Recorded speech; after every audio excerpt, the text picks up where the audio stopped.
It's your boy Djmoneygreen. I'm just sitting there chilling, cooling my little lab, man. Finna get to it. Y'all know what it is.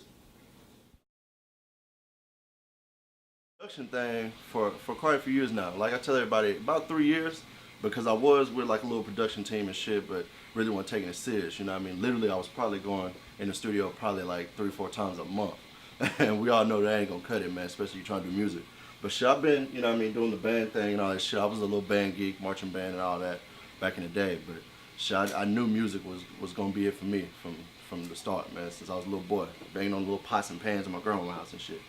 But really, you know what I mean, trying to make a living and, you know, try to do this shit full time, man, about 3 years now, bro. Most definitely, man, because I'll say this, it helped me want to broaden my sound, you know what I mean? Not, you know, being from the South, everybody likes that 808s, that hard shit. But for me, man, you know what I mean, I used to just sit out and smoke to fucking classical music with my boy Jacob and shit, man. So it definitely helped me, you know, want to, you know, do different things, you know, add different elements to, you know, your beats instead of just, you know, coming up with some different piano shit. Why don't you just add some, you know, some regular hand claps or anything, you know what I mean? Just beat on whatever, man. So it definitely helped me, most definitely. The Phantom and I use the MPC. Other than that, I try to dibble into the digital sounds, but that's coming up soon. Most definitely gonna get back into that digital thing. Shout out to my boy Paramount. He the one put me up on that digital sound. That stuff is crazy because those sounds right there, it's just stuff you can't get inside a Motif or a Triton or a Phantom or, you know, a XP, anything like that. Because that atmosphere, those Fruit Loop sounds, those contact sounds, that Reason, it's just on another level, bro. So definitely coming soon with them digitals. Most definitely.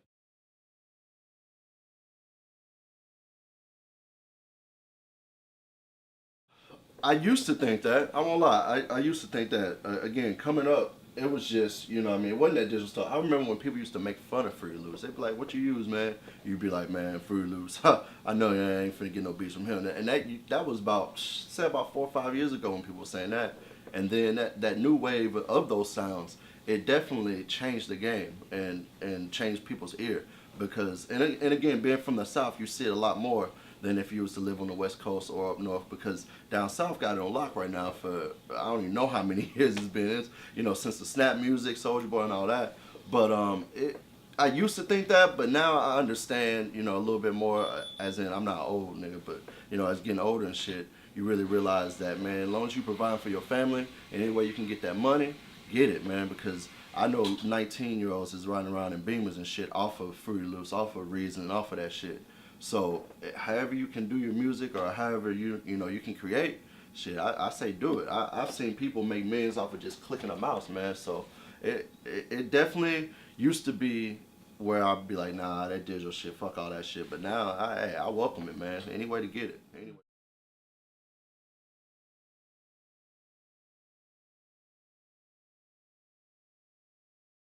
For it all. I was just having a conversation about this earlier today, man. I mean, as far as artist wise, it's still a struggle. I'll say that. But the producers, and again, I'm just speaking on the producer aspect right now, and all the producers that I know that are from Nashville, it's getting a lot better.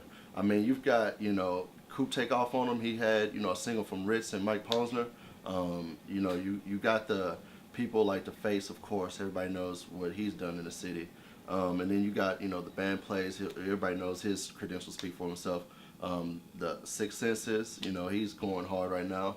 I'll even mention my boy Kangaroo in the city, man. He's doing his thing in Nashville right now. So it's definitely getting better on the producer's aspect of, you know, getting out there and getting on a major scale and, you know, national known. Hell, I'll even say worldwide, because some of those mixtapes that people hear, it's just not in the States no more. Hell, you know somebody in London or, hell, somewhere in Africa that might be banging a Nipsey Hussle, you know, tape, or, hell, a Chance the Rapper tape, or, you know, anything like that.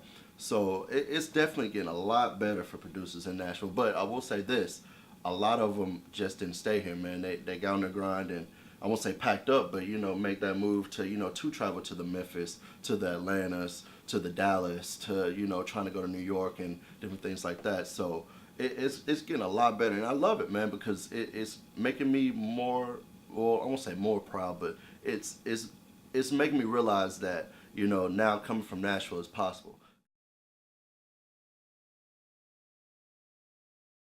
Right now, the number one thing I'm working on, and I was just having a conversation with Dice about this. He was asking me what I was working on.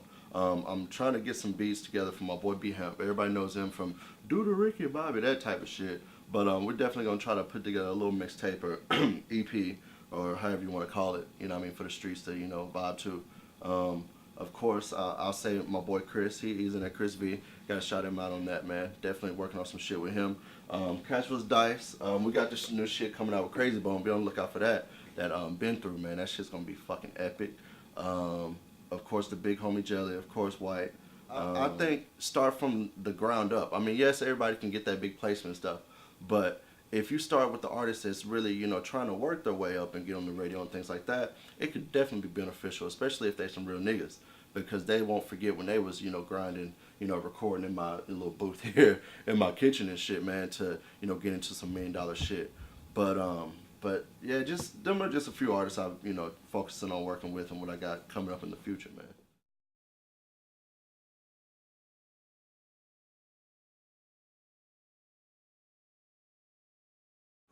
Growth, man.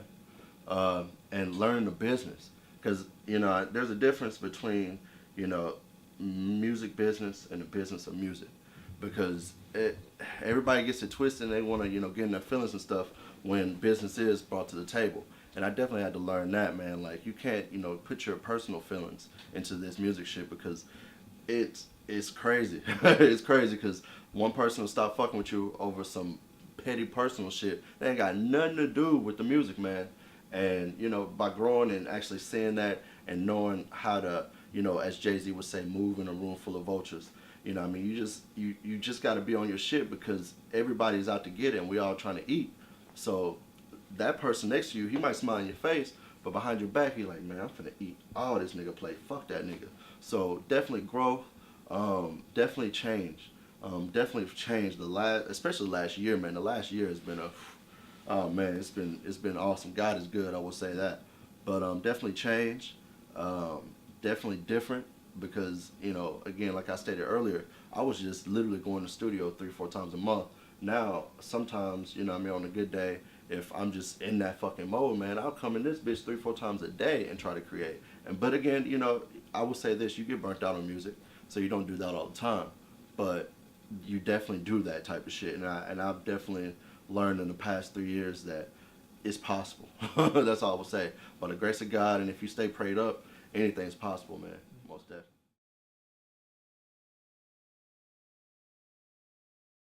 On the Twitter, at TheDjMoneygreen. Obviously, the Instagram too, at TheDjMoneygreen. The same thing.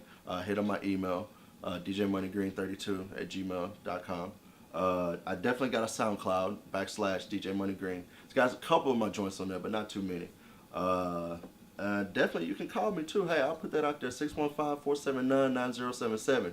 Hit me up if you need some beats, man. Like, I'm down to work with anybody who's down to work with me. I'm here.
Yo, it's your boy DJ Money Green here with Addicted Media Group. Just in the lab, man, doing what I do best, bro.